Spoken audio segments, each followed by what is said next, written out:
Good afternoon, ladies and gentlemen. Who here have children? Probably a whole bunch. Well, just imagine you've booked a kids' entertainer and they're at the backyard doing their thing with your kids and all their mates. You could probably assume that they'd have a working with children check, right? No, not necessarily. Insurance? No. Code of conduct? Nothing. My name's Dave Russell. I've been a kids' entertainer for the last 25 years. I've literally performed for thousands of kids across Australia, and I even taught the Wiggles how to do their magic tricks. So I can tell you guys that the industry is quite loose. There's some people out there who don't have a working with children check, don't have insurance, and there is no code of conduct for the industry at all for anyone to follow.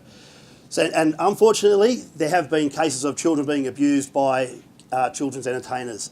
So to combat this problem, the government has introduced new legislation that has arisen from the recommendations from the Royal Commission into Child Abuse.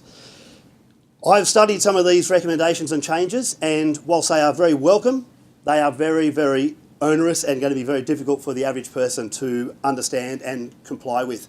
So to assist the government in fulfilling their obligations and this new legislation, we have formed the Children's Entertainers Association.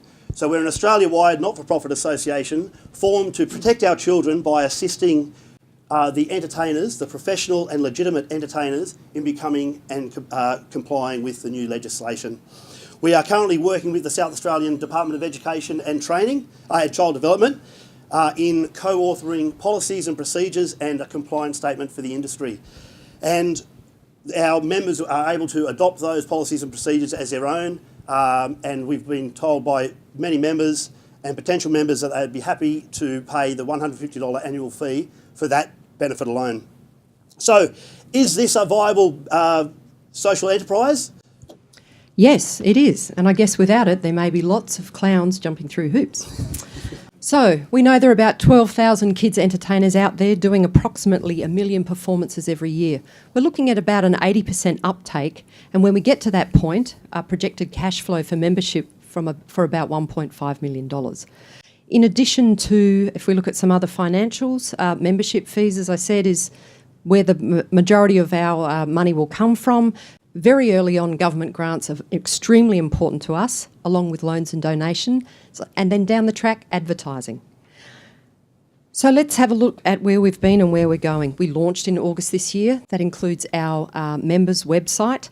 Dave talked about the partnering with state government. We're going for our public launch in February next year. So we're looking at marketing programs designed to get early adopters using marketing techniques such as spotters fees, etc.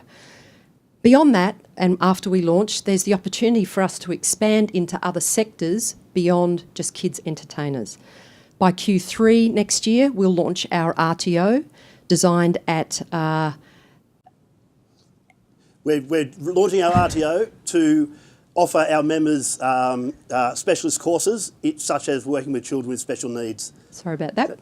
And by 2020, we want to be the peak advocacy group in this space. So I just want to introduce you to the team. You've met Dave. I just want to shout out Volkan Demir, who's our operations manager, and Muge Demir, who is our finance and compliance manager. I have a background in advocacy and policy, and that's what I bring to the team. So what are we looking for?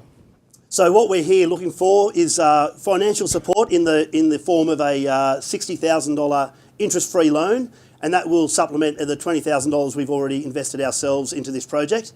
And that will help us during our startup phase until we start to get income in from our members.